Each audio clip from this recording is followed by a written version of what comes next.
So the modern corporation as we know it was first formed in 1602 with the government-chartered Dutch East India Company.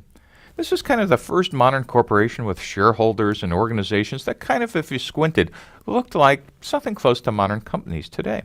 By the 1850s in the United States, with railroads spanning the entire country, corporations needed more sophisticated organizations. And in fact, the first org chart was drawn in 1856 to just manage corporations. And by the beginning of the 20th century, educators started realizing that there was a need for an educated management class to administer and execute these corporations.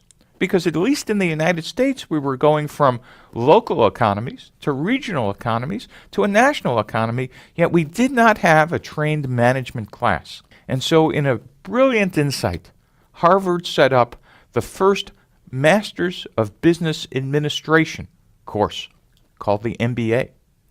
And the first graduating class in 1910 was the first of a cadre of business administrators that made the 20th century the modern corporate century.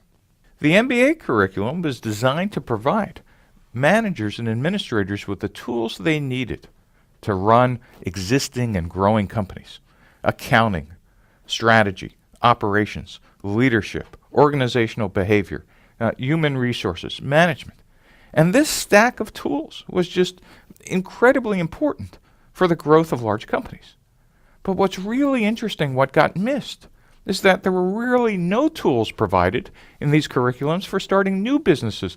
One of the things we did not understand for 100 years is that startups are not smaller versions of large companies.